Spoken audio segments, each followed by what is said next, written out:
고대에 한반도에 거주하는 사람들과 대륙인들이 교류했다고 한다. 비행기도 없고 통신도 없던 그 시절, 고대인들은 어떻게 서로 교류했을까? 그 흔적을 어디서 발견할 수 있을까? 예, 이 금룡청은 우리 그 유명한 기마 인물상 토기가 나온 데인데요. 6세기경의 그 신라 귀족의 모습인데, 금룡청에서 나온 그 인물상을 보면 우리가 그 당시 신라인들의 정체성을 이해할 수 있는 모습이 있어요. 두 가지 측면이 있는데, 하나는 그 얼굴에서 스키타인의 얼굴의 형상이 있고, 또 하나는 몽골리안의 형상이 있어요. 그러니까 스키타인의 형상이라는 것은 코가 매부리 코인 것을 보면 느낄 수가 있고, 또 눈은 보면은 쭉 찢어진 것이 몽골리안의 형상이거든요.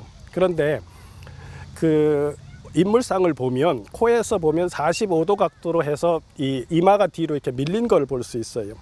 그건 뭐냐 하면 당시에 그 귀족들이 편두를 했다는 건데, 편두라는 건 뭐냐 하면 어린아이 때 인공적으로 머리를 뒤로 눌렀다는 거예요. 근데 그게 이제 중국의 삼국지에 보면, 동이전에 보면 진안인들이 머리를 편두를 했다, 그런 기록이 있어요.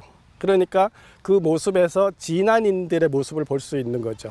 또 한 가지는 그 몽골리아이 아닌 스키타인들은 어떤 사람하고 연결할 수 있냐 하면, 신당서와 구당서에 보면 신라는 변한의 후예라는 말이 있어요. 그 변한이라는 말이 뭐냐면 한마디로 고깔 모자를 쓴 한국인들을 줄여서 한자로 변한이다 했다, 이렇게 되는 거거든요. 근데 그거를 보충할 수 있는 단서가 자장스님이 남겨놓은 어록에 있는데, 그 삼국유사에 나오는데 신라의 김씨 왕족은 인도의 찰리 종족하고 관련이 있다, 이런 표현이 있어요. 그때 찰리 종족이라는 것이 바로 사카족이고, 그렇다면 신라 김씨 왕족들은 스키타이 계통과 동시에 사카 계열일 개연성이 높은데, 최근에 유전학적 조사를 해보니까 신라 왕족들의 북에는 스키타이하고 유전 인자가 가장 가깝고, 목에는 스키타이 혹은 서흉라하고 가장 가깝다는 게 지금 밝혀지고 있거든요. 그래서 이 무덤에서 나온 인물상을 통해서 신라인의 정체성을 추정해 볼 수 있다는 게 상당히 의미가 있는 거죠. 한반도 최남단 경주에 거주하는 사람들의 피 속에 멀리 천산 주변에 살던 변한인과 이 땅의 토속민의 피가 함께 흐르고 있다.